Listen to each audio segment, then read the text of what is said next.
vamos lá. Segundo ponto importante, então, tu vê, né, cara, essa dedução ela é enfadonha para a maioria das pessoas que não tem maiores pretensões nas exatas. Por isso que eu acho que é um momento bacana de a gente fazer isso. É um momento em que na aula a gente não vai mais precisar gastar muita energia mostrando essa dedução. Agora dá uma olhada essa outra dedução bonita que eu tenho para te apresentar. Muito mais fácil do ponto de vista matemático do que essa, mas não menos importante. Ainda dentro de ondulatória, na verdade. Vamos falar da experiência de Young. A experiência que provou ao mundo que a luz tem caráter ondulatório, não só caráter corpuscular. Então olha só. Engraçado, né? Lâmpadas idênticas, lâmpadas idênticas, acesas, com a mesma tensão. Por que será que a luz de uma não interfere destrutivamente com a luz da outra e não gera escuridão? Por que a luz de uma interfere com a luz da outra e acaba gerando luz? Por quê? Na verdade, né, pessoal, se eu fosse um fóton, uma partícula de luz indo para lá, o campo eletromagnético oscilaria perpendicularmente à direção de propagação. Por isso que as ondas transversais, as ondas eletromagnéticas são todas transversais. Um raio de luz dessas lâmpadas que chega no teu olho, alguns deles vibram com o campo eletromagnético nessa posição, outros nessa, outros nessa, outros nessa. Quer dizer que a luz que nos atinge não é polarizada. Se fosse polarizada, todos os raios de luz oriundos da lâmpada teriam que ter campo elétrico e magnético vibrantes na mesma direção. Para que a experiência de Young faça sentido, teremos que usar luz polarizada monocromática.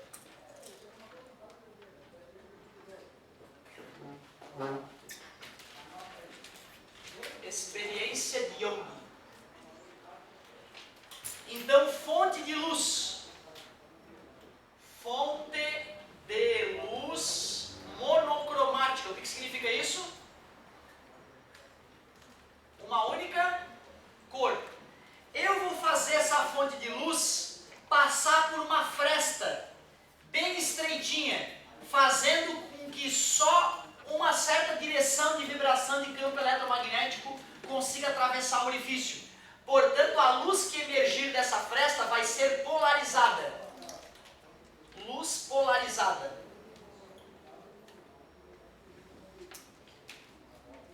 Vou fazer essa luz que passa por essa fresta atingir outras duas frestas. Da seguinte forma, material opaco, duas frestinhas. Uma frestinha aqui embaixo, outra frestinha em cima. E nós vamos pegar então uma parede, por exemplo, branca, e o que nós imaginávamos da luz que sai em linha reta, passa por uma fresta e passa pelas outras duas frestas?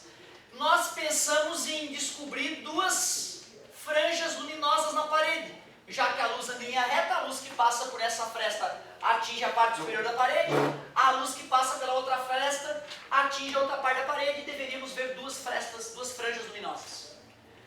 Porém, se nós escolhermos adequadamente a distância das frestas até o anteparo onde a luz vai bater, vou chamar de Lzão. Se nós escolhermos adequadamente a distância entre os orifícios por onde a luz vai passar, vou chamar de Dzinho. A luz que for emitida pela fonte vai ter cristas e vales que eu posso artisticamente representar por frentes de ondas circulares. A distância entre duas cristas consecutivas é o chamado comprimento de onda. Relacionando essas grandezas, eu queria descobrir uma equação que me fizesse compreender por que para determinadas condições, o que eu vejo no anteparo não é duas franjas luminosas, e sim uma franja luminosa central, bem forte de luz, duas franjinhas acima um pouco mais estreitas, mas também com luz bem forte, e mais acima duas franjinhas de luz ainda mais finas. Por que, cara? Por que surge várias franjas luminosas, e pior, por que aparece escuridão entre algumas dessas franjas? O que explica a experiência de Young são dois fenômenos ondulatórios. Um deles, difração. Quando a luz vai atravessar a fresta, como a espessura dessa fresta é equivalente ao comprimento de onda da luz, nanométrico, a luz acaba se espalhando a partir dessas frestas. Como essas duas frestas vão emitir luzes idênticas, essas luzes geradas de uma fresta e da outra vão gerar interferências construtivas e interferências destrutivas. Se eu fosse representar com cristas e vales como eu fiz, ficaria meio óbvio isso.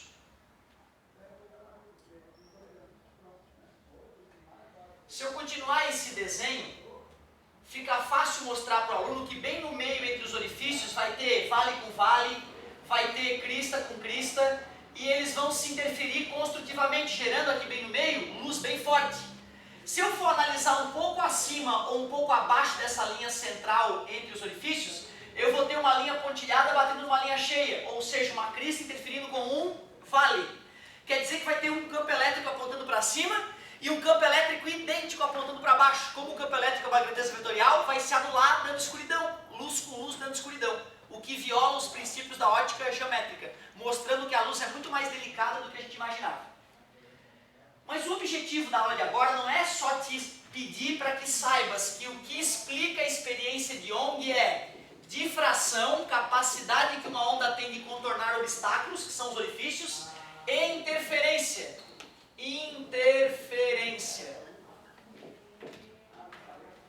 Eu quero te explicar a equação matemática que me permite calcular aonde vai estar uma franja clara, aonde vai estar uma franja escura. Para que a gente possa fazer essa análise matemática, eu já preciso de uma bagagem anterior. Eu já vou mostrar qual é. Como referência, vamos traçar uma linha que passa bem pelo centro dos orifícios. Vamos chamar essa linha de posição 0. E vamos chamar de y a distância dessa posição 0 para cima ou para baixo, onde uma certa franja vai se formar. O que eu preciso de bagagem anterior para tu entender o que eu vou fazer agora?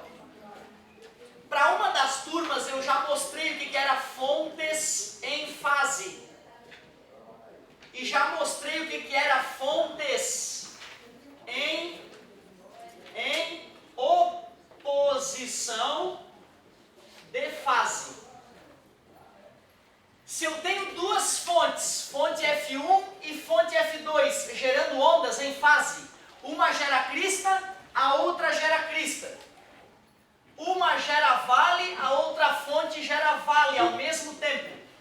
Eu já demonstrei para uma das turmas que para eu pegar um certo ponto P, distante dessas fontes x1 e x2, para eu saber se nesse ponto P vai ocorrer uma interferência construtiva ou destrutiva, eu demonstrei que era só calcular o ΔX e comparar esse ΔX com lambda sobre 2. Eu mostrei que para n par, a interferência é construtiva. Para n ímpar, a interferência é destrutiva. Isso para fontes em fase. Fontes em fase, como duas boias boiando na superfície da água. Uma sobe e a outra sobe, crista. Uma desce e a outra desce, vale. E assim vai. Se eu tenho duas fontes gerando ondas em fase e quero saber se no ponto P a interferência é construtiva ou destrutiva, pega a distância de uma fonte até o ponto, pega a distância da outra fonte até o ponto, subtrai essas distâncias e calcula o módulo dessa subtração. É isso que eu estou chamando de ΔX. Se eu comparo esse ΔX com lambda sobre 2, que é o comprimento de onda das ondas, que devem ser iguais, o lambda de uma onda deve ser idêntico ao lambda da outra. Eu faço essa análise. Se o n for um número par, interferência construtiva, n número ímpar, interferência destrutiva. Para o intelecto dos dois, eu acho que eu não comentei isso ainda. E vou comentar com mais calma e explicar o porquê disso. Por enquanto, confia nessa parte. Se as fontes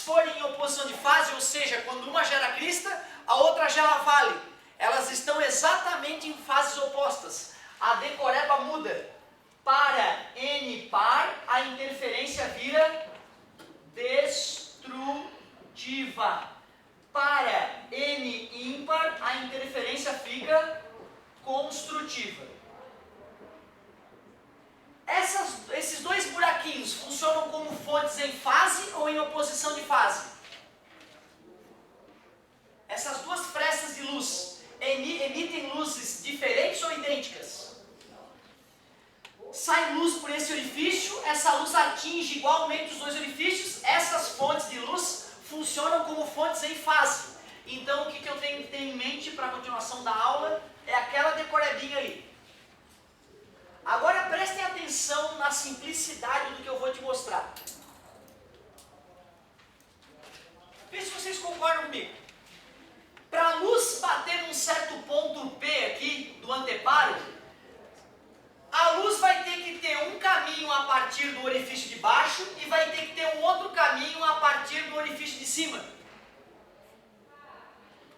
Se eu traçar uma linha aqui do centro até o ponto que eu estou analisando, esse ponto P que fica no anteparo, ele vai formar um certo ângulo θ com a horizontal. Se eu pegar esse ponto aqui de saída do orifício de cima e traçar uma pontilhada perpendicular à linha que sai do orifício de baixo, vocês concordam comigo que esse tamanho aqui é o ΔX que a luz teve que caminhar a mais de uma fonte comparada com a de outra? Tu aceita que a luz que sai do orifício de baixo e atinge aquele ponto P, ela tem que andar mais do que a luz que sai de cima? Tu aceita que o quanto ela anda mais é esse ΔX? É o mesmo ΔX que a gente tinha colocado na formulazinha. ΔX é N que multiplica lambda sobre 2. Aquele ângulo θ é fácil de provar que ele está ali em cima também, aquele ângulo θ. Ó. Como é que eu escreveria o seno desse ângulo θ? O seno é o cateto oposto, que é o ΔX, dividido pela hipotenusa. Hipotenusa é esse tamanho, que é a distância entre os orifícios. Galera, eu não fiz nada demais, eu fiz um seno. Seno é cateto oposto sobre hipotenusa. Quer dizer que se eu precisar descobrir aquele ΔX, é só escrever seno de θ vezes d, onde d é a distância entre os orifícios.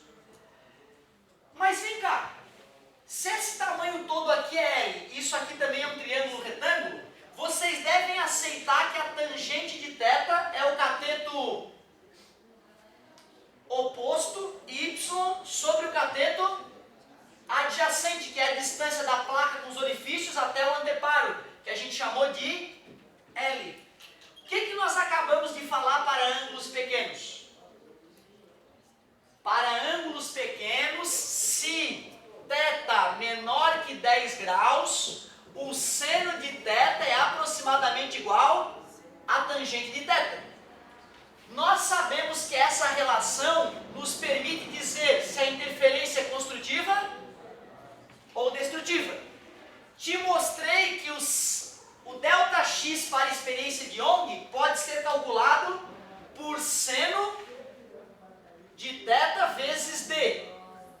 Mas nós sabemos que o seno de θ é aproximadamente igual à tangente de θ para ângulos pequenos. Y sobre L vezes d é igual a n lambda sobre 2.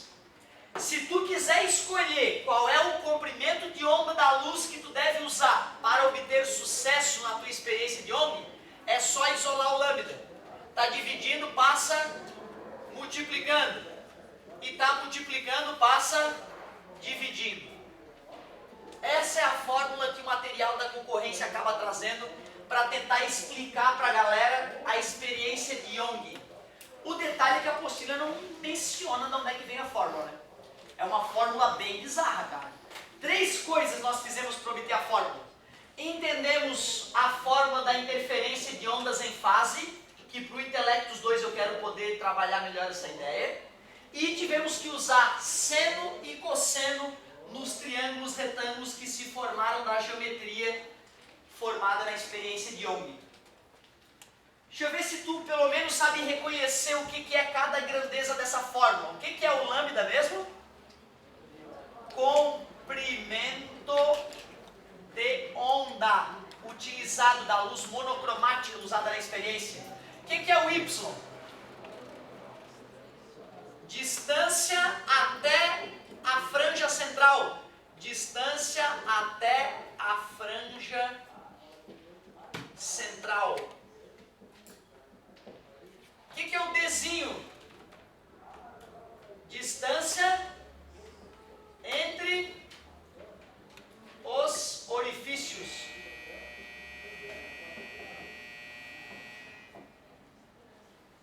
E o L é a distância até o anteparo. Distância até o anteparo. Agora o mais perigoso, o que é o N, meus amigos? O N é o seguinte, ó, quando o N for 0, N par, interferência construtiva, estamos falando da franja central, a mais forte. Quando N for 1, eu vou estar falando das franjas escuras, das franjas que tem sombra. N1 igual a ímpar, interferência destrutiva. Tanto a primeira franja acima da franja central, quanto a franja abaixo, tem o N igual a 1. A outra franja luminosa forte que aparece acima da franja central, o N é 2. Resumindo, N par é para uma franja luminosa, N ímpar é para uma franja escura. Experiência de Young, muito raro eles cobrarem a parte matemática, né? Mas se nos cobrarem a parte matemática, nós temos pelo menos chance de usar a equação se nós conhecermos cada uma dessas letrinhas malditas. Por incrível que pareça, dá pra fazer essa experiência em casa. 2 fios de cabelo, pega 2 fios de cabelo, cola com durex um bem próximo do outro, deixando uma frestinha entre eles, e pega aquele apontador de retroprojetor que tem no I99, aquela luzinha vermelhinha, aquela lanterninha, tem umas pontinhas que botam um coraçãozinho, aparece na parede. Se tu pega um daqueles e 2 fios de cabelo e vai na parede do teu quarto tentando aproximar o laser dos fios de cabelo, inicialmente tu vai ver 2 marcas, né, escuras, que são as sombras do fio de cabelo. Mas ajustando as dimensões ali, daqui a pouco tu vê uma franja luminosa na tua parede. É uma experiência de Young no teu quarto. Dá pra fazer. Show de bola, muito obrigado pela paciência e pela atenção. Quem tiver uma duvidazinha emergencial, aguenta o tranco, eu vou ir na carteira tirar dúvida. Valeu!